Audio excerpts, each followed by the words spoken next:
TV Harian Nasional adalah media yang mengangkat dan menyajikan perkembangan seputar politik dan hukum, ekonomi, pariwisata, pendidikan dan budaya, serta pertanian dan perkebunan. Kuasa Hukum General Manager Musimas Group Pierre Togar Sitanggang, Denny Kailimang, mempertanyakan keterangan saksi ahli bidang tata niaga sawit Wiko Saputra dalam sidang kasus pengajuan ekspor minyak goreng di Kementerian Perdagangan atau Kemendak. Di mana dalam keterangannya di persidangan, Wiko Saputra mengatakan perbuatan yang dilakukan oleh terdakwa Pierre Togar Sitanggang sebagaimana kronologi fakta dalam BAP dapat dikualifikasikan sebagai tindak pidana Undang-Undang Tipikor. Denny Kailimang juga menegaskan bahwa kliennya tidak pernah meminta bantuan terkait pengajuan ekspor minyak goreng di Kementerian Perdagangan atau Kemendak. Kembali ke poin 11 dari BAP ahli.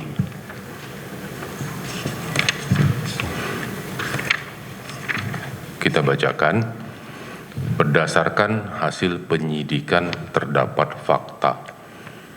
Halaman 11.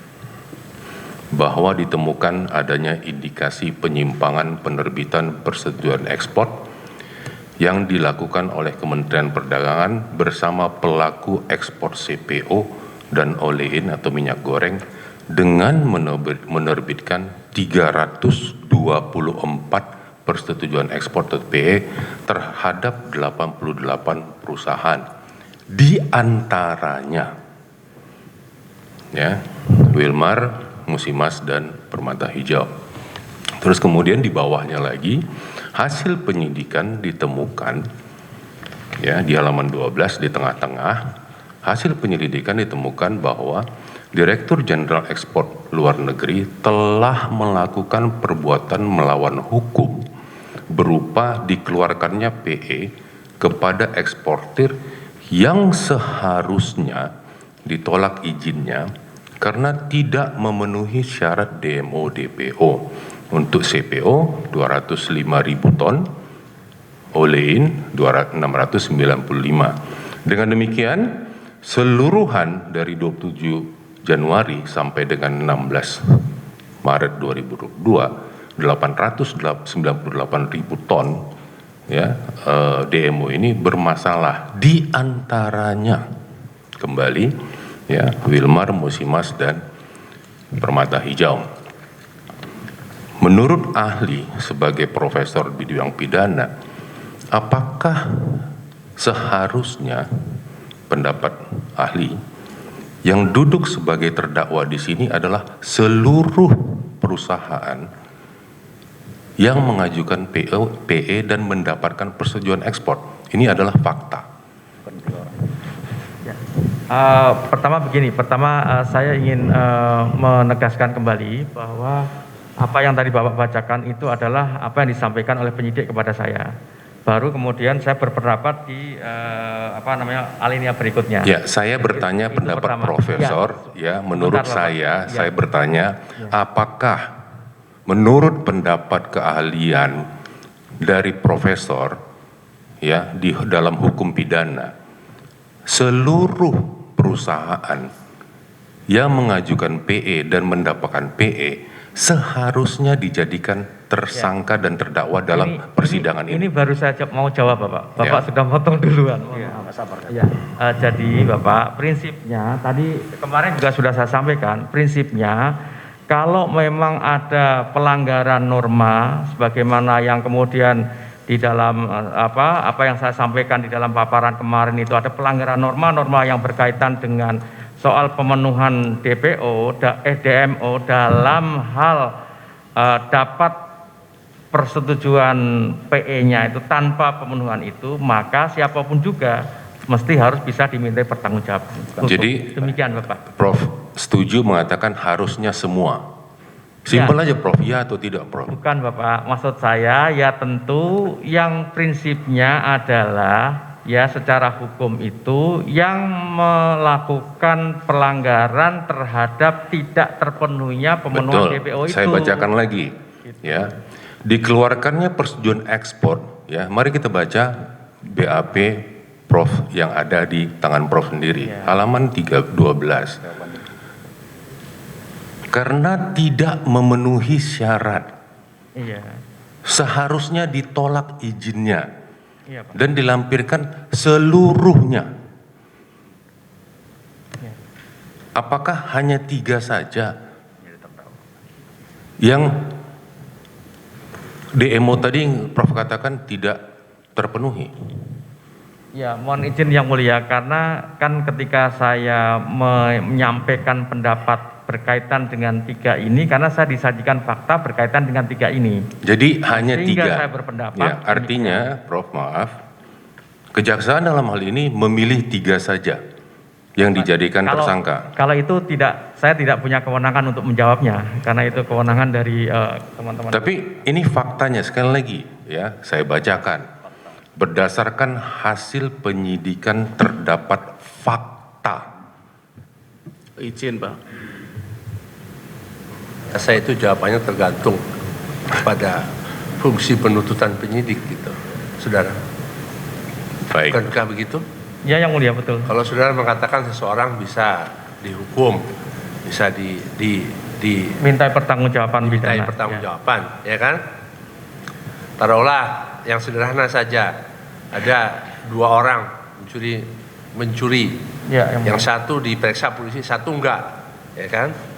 Pertanyaannya apakah yang satu ini bisa? Ya bisa, ya kan? Itu kan, begitu. Iya, Bang. Saya rasa itu jawabannya. Tadi juga saya sudah menjawab demikian, Yang Mulia. Baik, saya lanjutkan sebentar. Yang Mulia. Ya, maksudnya begini, saya memperjelas saja bahwa itu kewenangan daripada penyidik gitu kan. Betul, Yang Mulia. Baik, terima kasih Yang Mulia. Saya lanjutkan. Saya ini sedang belajar hukum, Prof. Ya, dalam kasus ini terpaksa saya belajar hukum juga. Kemarin ahli perekonomian menyebutkan adanya illegal gain. Ia mengutip keterangan saksi yang dihadirkan di persidangan Pengadilan Tindak Pidana Korupsi Pengadilan Negeri Jakarta Pusat, Direktur Ekspor Produk Pertanian dan Kehutanan Kemendak, Farid Amir. Dalam kesaksiannya, Farid menjelaskan data mengenai ekspor minyak goreng musim mas sebesar 775.202 ton dan kewajiban domestic market obligation atau DMO sebesar 160.986 ton. Keterangan itu kemudian diperkuat Denny yang mengatakan bahwa secara fakta realisasi DMO sawit PT Musim Mas sebesar 150.000 ton. Ya, keuntungan yang tidak sah. Sepengetahuan Prof dalam ahli pidana, di mana dalam perundang-undangan di negara kita ini yang mengatur illegal gain? Kalau mengenai aturan khusus tidak ada, Pak. Ya. Tidak ada ya. Jadi saya jadi bingung kalau tidak ada, kenapa illegal gain dihitung? Wah, itu bukan kompetensi saya, Pak. Sekali lagi, Ya, kalau Bapak tanya ini apakah saja. illegal gain Saya diatur tidak dalam bertanya. undang-undang, saya tidak menjawab. Saya hanya mengatakan, berarti tidak ada dalam perundang-undangan Indonesia yang mengatur illegal gain. Saya mohon maaf ya, saya belum menemukan peraturan perundang-undangan khusus mengatur tentang yang Bapak tadi sebutkan. Ya, Demikian, terima Bapak. kasih jawabannya. Berikutnya, kita membicarakan korupsi tipikor pasal 2 dan pasal 3 dan selalu dikatakan ada atau potensi kerugian keuangan negara. Iya, Bapak. Ya. Dalam hal terjadi kerugian keuangan negara, apakah harus ada yang menikmati kerugian keuangan negara tersebut? Mohon izin tadi Yang Mulia, tadi kan saya sampaikan bahwa di dalam pasal 2, pasal 3 itu jelas tadi, sudah saya uraikan juga ketika kemudian. Sederhana aja Pak, harus adakah yang menikmati kerugian keuangan negara itu? Ya, sebentar Bapak, saya jawab dulu. Soalnya pertanyaan saya simpel, adakah atau tidak? Tadi Prof sudah jelaskan pasal 2, pasal 3, saya nyimak ya. Tapi pertanyaannya simpel, sederhana ya. Kalau bisa dijawab ya atau tidak gitu ya. Apakah dalam hal kerugian keuangan negara harus ada yang menikmati kerugian keuangan negara tersebut? Ya, saya yang mulia mohon izin, kan tadi Bapak mulai pertanyaan dengan pasal 2 dan pasal 3. Coba pertanyaannya, Pak, apakah dengan adanya kerugian perekonomian negara, Keuangan negara. Hah? Apakah dalam hal kerugian keuangan negara kerugian keuangan negara harus ada yang menikmati harus ada yang menikmati, kerugian tersebut? harus ada yang menikmati. Kalau saya karena di pasal 2 dan pasal 3 memang tidak ada bunyi yang harus menikmati. bunyi, Jadi ya memang rumusan normanya jelas di sana kan. Jadi setiap orang memperkaya diri sendiri, orang lain dan atau korporasi, kemudian secara melawan hukum yang dapat merugikan keuangan negara. Enggak, ini soal apakah harus ada yang menikmati. Iya, itu. Iya Pak, apakah harus ada yang menikmati kan ya bisa ada, harus ada, bisa tidak. Iya. Ya, Bisa jadi, ada, bisa tidak. Iya. Ya, fokusnya pada kerugian itu kan. Apakah dengan di sini rugi berarti di sana untung? Kan gitu. Ya kan, kalau di sini rugi, apakah pertanyaan kalau di sini rugi, apakah di sana untung gitu kan? Bisa begitu nggak pertanyaan? Ya artinya tidak mesti harus ada yang menikmati unsur kerugian keuangan negara itu. Ya, Tidak harus ada. tidak Oke. harus ada. Mohon maaf yang mulia, saya ini lagi-lagi saya belajar hukum selama 8 bulan ini. Dalam hal kami ini didakwa merugikan kerugian keuangan negara dengan diberikannya bantuan langsung tunai minyak goreng 6 triliun sekian. Apakah 20 juta penerima BLT ini diperkaya? Mohon izin Bapak, di dalam kalau pertanyaannya penerima bantuan diperkaya, Ya, penerima bantuan diperkaya, Ya. ya yang menerima pasti mendapatkan keuntungan, yang menerima bantuan BLT itu. Mendapatkan Tapi kan, keuntungan. Iya, yang norma pasal 2 pasal 2 kan tidak demikian. Norma pasal 2 kan memperkaya orang lain, memperkaya diri sendiri atau korporasi kan.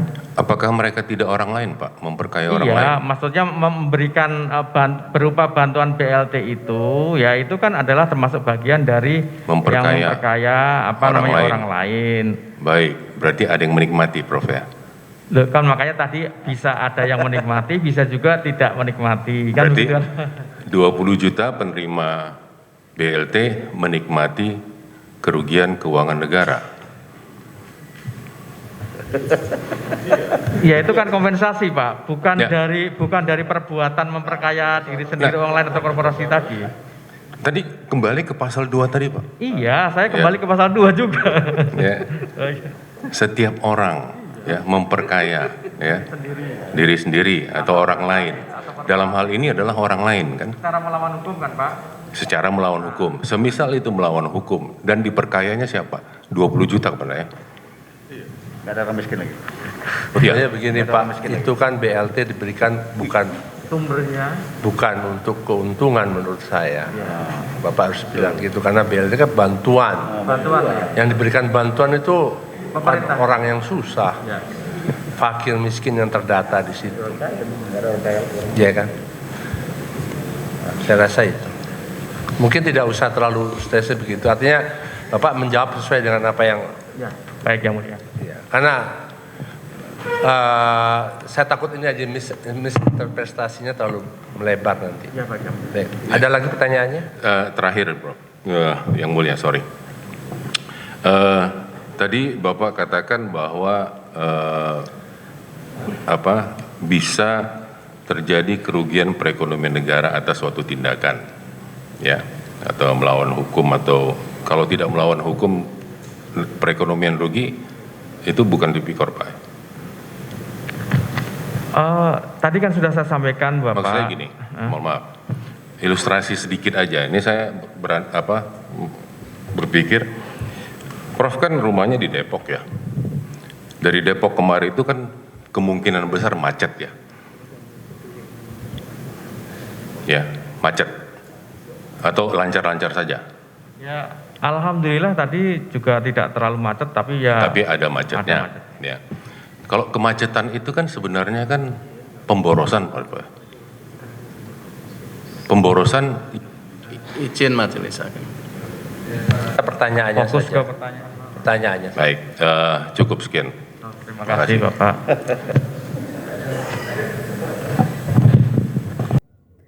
Artinya jumlah itu di bawah dari kewajiban Musimas untuk melaksanakan DMO seperti yang disampaikan Farid. Denny melanjutkan bahwa Farid dalam keterangannya menegaskan bahwa Togar tidak pernah meminta tolong kepada Farid untuk permohonan perizinan ekspor. Sementara distribusi minyak goreng yang tidak terlaksana dengan baik merupakan tanggung jawab distributor dan bukan eksportir. Sementara itu kuasa hukum Korporasi Musimas, Refman Basri, menegaskan bahwa persetujuan ekspor atau PE yang dikeluarkan Kemendak untuk kliennya tidak menyalahi aturan. Dari Jakarta, Tim Liputan TV Harian Nasional melaporkan.